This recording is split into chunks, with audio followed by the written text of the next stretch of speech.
Hello everyone! Welcome back again to my channel. So mga kasukay, mga kalingap, sa mapagpalang araw na muli sa atin lahat. So for today's vlog, ito pag-usapan natin itong mga issue na naman.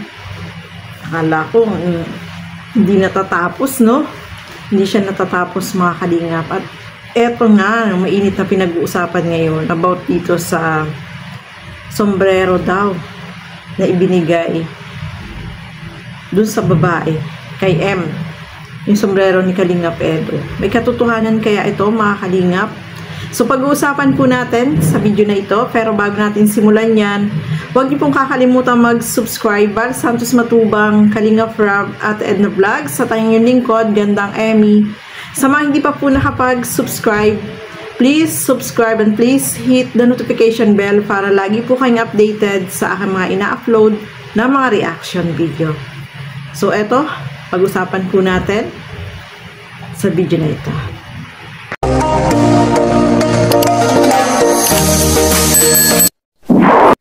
So, eto nga, no, mga kasukay, mga kalingap. Marami tayong nadidinig, no, laging kung ano-ano yung mga issue na hindi na natapos. Eto ang tanong ko lang naman, wala ba kayong tiwala kay Kalingap Edo, mga kalingap? Sa mga nagmamahal sa EDSI dyan, wala ba kayong tiwala kay Kalingap Edo? So, tanong ko lang po yun, no? So, eto na nga, no, mga kalingap. May kumakalat na, yun nga, ibinigay daw ni Kalingap Edo itong sombrero niya dito kay M. So, may katotohanan kaya to, mga kalingap? Kayo, tatanungin ko po kayo, mga kalingap. May katotohanan kaya ito? Ano yung masasabi po ninyo dito? Para sa akin, no, ako magbibigay lang po ako ng opinion. So, yung sombrero, pwedeng may katulad lang. Pwede naman po yun, no? Kasi ang mga ano naman ngayon, pag gumawa sila ng, halimbawa, sombrero, hindi lang isang piraso, marami, no, mga kalingap. So, posibleng nakikita niya na sinusuot yun ni Kalingap Edo, yung sombrero na yun. Pwede akong magpagawa ng ganitong sombrero para isipin nila na ibinigay sa akin ni Kalingap Edo itong sombrero na kagaya ng suot niya. Diba? Pwede po yun, no, mga kalingap. So, tayong mga nakakakita at alam naman natin, sa tingin ko, etong CM, meron siyang gusto dito kay Kalingap Edo. Kasi updated siya sa lahat ng mga ginagawa ni Kalingap Edo. Nakasubaybay siya. Alam niya lahat, no? Kung ano yung sombrero, di ba? Alam niya. So, inisip niya, pwede akong bumili niyan para sabihin nila na ibinigay sa akin yung sombrero na yon na suot ni Kalingap Edo.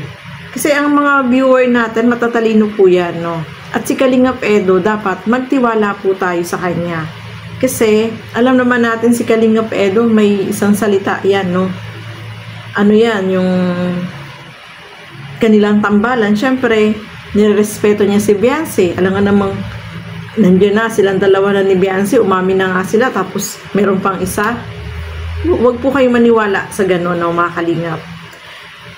Ano na sila hubby and wifey na. So, wag tayong maniwala sa mga sabi-sabi lang, sa nakikita nyo lang na wala, hindi nyo alam kung ano ba ang totoo. So, dapat, magtiwala tayo kay Kalingap Edo. Hindi naman niya yan sasaktan si Beyonce. Umami na nga sila Tapos, si Beyonce talagang, pag nagsalita ngayon, alam na natin, no? At saka, talagang yung pag-amin nila ay totoo po yun, no, mga kalingap. Kaya sana magtiwala tayo kay Kalingap Edo. Kung mayroon mang naninira, siguro naiinggit yun sa kanilang tambalan. Kasi kita nyo naman po, lagi silang magkasama ni Kalingap Edo. Diba? Lagi silang magkasama kapag mag-i-scout, pupunta sa mga beneficiary, lagi nang kasama si Beyonce ngayon. Si Beyonce lagi pong kasama, kaya magtiwala po tayo kay Kalingap Edo. Huwag tayong maniniwala sa sabi-sabi lang, no, mga kalingap. May kasabihan nga, ang maniwala sa sabi-sabi ay walang bait sa sarili. O, di ba? So, magtiwala tayo kay Kalingap Edo kasi sabi nga niya, yung mga ganyan na naninira sa kanya, baka nainggit lang. no, wag na lang pansinin mga kalingap, no? Kasi yung mga ganyan tao, ano yan, yung ano sila, yung may inggit. Pero sa tingin ko dito, no, mga kalingap, yung babae, may gusto talaga siya kay Kalingap Edo. Kaya lang, sorry na lang siya. Kasi meron ng YP, etong si, ano, Kalingap Edo. At sa tingin nyo ba, magigustuhan siya ni Kalingap Edo? Nandiyan ang sagot, di ba? Lagi niya kasama si Beyonce. Siyempre, hindi na niya magugustuhan yun kasi may YP na siya. No, mga kalingap. So, dapat huwag tayong maniniwala sa sabi-sabi lang. Doon sa mga nakikita natin na alam naman natin na baka gumagawa lang sila ng paraan para sirain yung kanilang samahan. No, mga kalingap. At alam natin na silang dalawa ni YP at ni Habi ay talagang totoo silang nagmamahalan, no, mga kalingap. Kaya huwag po kayong maniwala sa mga ganyan, no. Ano tayo, dapat alam natin at lagi tayo nakasubaybay naman at kita naman natin na lagi silang magkasama, especially ngayong bakasyon po, no, mga kalingap. Lagi pong magkasama sila. Kaya sana wag po tayong basta maniniwala sa mga nakikita lang, sa sabi-sabi, no, mga kalingap. At may tiwala dapat tayo kay Kalingap Edo. Yung sinusuportahan nating dalawa, si Habi at si YP, dapat magtiwala tayo sa kanila, mga kalingap. Siguro yung babae, nagpapapansin, gusto niya papansinin siya, no, mga kalingap. Kasi kapag pinansin siya, sisikat nga naman siya, di ba? So dapat wag natin pansinin, i-ignore na lang natin. Huwag nyo na lang manuhin yan. Kasi ang gusto niyan, masira yung dalawa, no, mga kalingap. Kasi sa tingin ko, may gusto yung babae dito kay Kalingap Edo. Pero, hindi na siya magugustuhan ni Kalingap Edo. Meron na siyang YP, no, mga kalingap. So, ayan, no, si Kalingap Edo, ano yan, napakabait niya, no, at saka, gusto niya talaga si Beyonce. Sila na nga, kaya huwag na po kayong mag-isip ng ano pa dyan na may iba si Kalingap Edo. Wag po kayo mag-isip ng ganyan. Mali po yun. At magtiwala tayo dito kay Kalingap Edo, mga kalingap. Yung mga basher dyan, yung mga naninira dyan, ay nako, sorry na lang po kayo, no.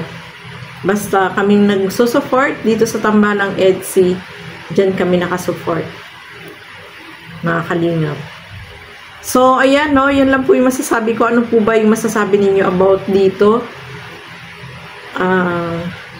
Just comment down below at para mabasa din po natin kung ano yung masasabi po ninyo. So, hanggang dito na lamang po muna. Maraming salamat sa inyong walang sawang pagsuporta at panonood ng aking mga reaction video. Hanggang dito na lamang po muna. Lagi po natin suportahan Bal Santos Matubang, Kalingap Rob at Edna Vlogs at ang inyong lingkod, Gandang Emmy, at suportahan po din natin si Kalingap Edo. So ayan, maraming salamat po and God bless po sa ating lahat. Bye-bye!